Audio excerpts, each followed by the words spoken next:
So, Joe, we are coming up on 300 episodes of this show, which is crazy to me. I And know. I mean, I think we've had like a few re releases, but that's a lot of conversations with people, a lot of conversations with each other. And over that time, we've talked to hundreds of solopreneur, which is again crazy to say, about every topic you can imagine: pricing, marketing, productivity, you name it.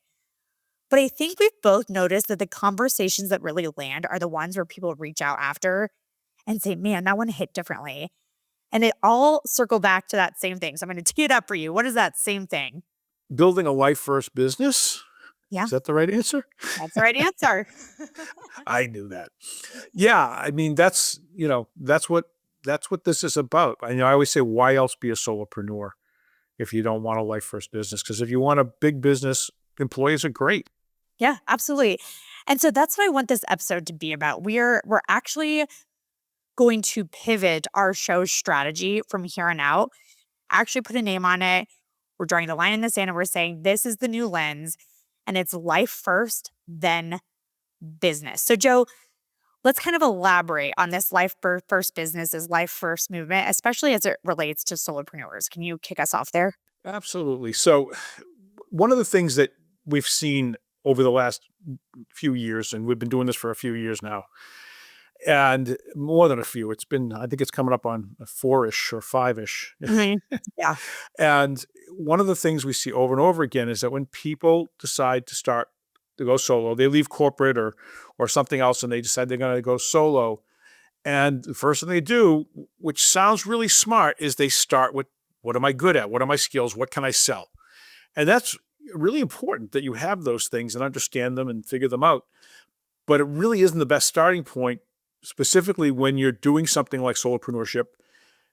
Again, assuming that you're doing it for the reason of wanting a life first business. And my question is again, why do it if you're not looking for a life first business? If you want to scale and become a billionaire, employees are your only path. So if you're doing this as a solopreneur, you're doing it, we assume, to have something else be served by your business, some other aspects of your life.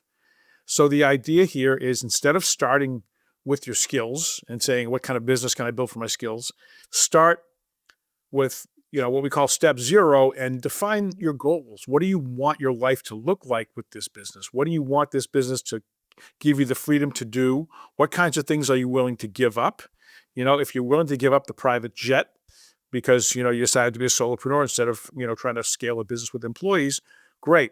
But what do you want? Well, I want to be at my kids' games whenever they play, or I want to be able to only work with the kind of people I want to do, or do the kind of work I want to do, or I want to be able to, when the weather's nice, go for a long bike ride.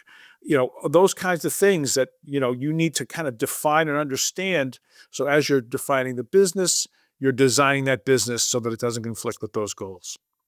Yeah. And I think the key here is the word I want to glob onto is design. Because most people don't end up in a business that runs their life on purpose, right? They have good intentions. It just happens by deep default. So you start saying yes to things because revenue is scary to turn down, or you just feel like yes, man. And then before you know it, you have another job as opposed to a business that you want, except it's worse than a job because there's no paid time off and you don't have any benefits or Right. anything. Well, so Joe, let's talk about why now. Why, after nearly 300 episodes, we've built Lifestar, we have successful events every month with a bunch of solopreneurs.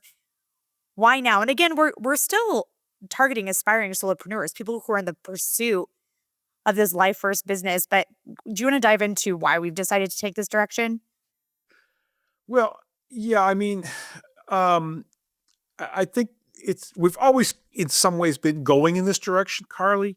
I mean, we've talked about this idea of, the solopreneur success cycle was something where we started with step zero of defining your life and goals. So in some ways, this is not anything new, but what we've realized is that, first of all, we're not alone in this. There are other people and other groups of people that are trying to achieve this or help people achieve this. And the fact is that with what's happening now with AI, there's a couple of factors there, because number one, people are either getting let go or their description is changing in a way that isn't satisfactory to them. And so that's forcing some people to think about solopreneurship as another option. But then AI is also empowering solopreneurs to do much more and be able to do the kinds of things that they need to do to have a successful life first business, because the technology's really become that powerful. So it's a kind of the AI double edged sword is driving a lot of this. I think people in general are just seeing that, serving the corporate gods isn't necessarily a fulfilling life. And there are people that are just making this kind of shift because they just realize they got one life to live and they want to live it on their own terms. So that's some of it. Do you have any thoughts on that? No, not at all. But I do want to be clear what this new approach is not. Can I talk about some of that? Just as you're talking Please. through this, why now? Um, because I can already see the eye rolls and like, oh, this seems fluffy. Life first does not mean lazy. It doesn't mean anti-growth. It doesn't mean you're working 10 hours a week on a beach and posting Instagram stories randomly for that passive income. As lovely as that sounds, that is not what we are targeting. We're talking about a life first solopreneur who genuinely wants to build a business, but with purpose, with intent, with design, and everything we're talking about. So, again, this is not turning into a get rich quick scheme so that you could just live your life and not work. It's just how do you run a business that supports your life and not the other way, not a business that owns your life. Absolutely. I mean, as I alluded to earlier, there are trade-offs. You're making trade-offs. If you really need $1 million a year, um, maybe you can do that and have all the time freedom you want. If you can, great. Most people, that's not going to be the case. They're going to be working a lot, and that's fine if that's what your life first goals are. But for most people, it's going to be some aspect of freedom of some kind, right? And different kinds of freedom. So yeah, it's one of those things where we're not trying to say you can have it all. We're saying that you can very consciously choose the trade-offs to get the things that are important to you and give up the things that are less so.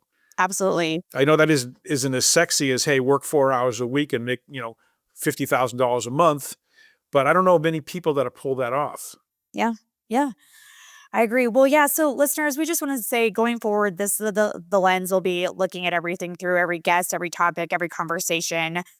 We're looking at it through life first solopreneurship, life first business. And that doesn't mean we're never going to talk about marketing or pricing or AI because that's important for this type of business. But the question we're always going to be addressing is how does this serve the life you're building? Not how does it help you work harder, have that hustle bro mentality.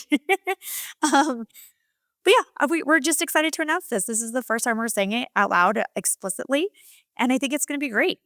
And if you happen to be somebody that's out there helping other solopreneurs build life first businesses, get in touch. We want to hear from you. We want to team up. We want to work with you. This is not about lifestyle alone. This is a movement bigger than us. And we want to team up with you folks that are out trying to achieve the same goal for people. Absolutely. Yeah, we're excited. So, like Joe said, keep us posted, but also share this episode with a friend if you know of another person that is trying to create a life first business. Share it on your socials. If you think this is a great episode, leave us a 5-star review. We've been getting more and more in, which is so nice and so exciting as we enter this next Thank you. chapter. And don't forget to subscribe to our show on any podcast platform, including YouTube. Anyways, we'll see you next week with the new lens on the Aspiring Solopreneur.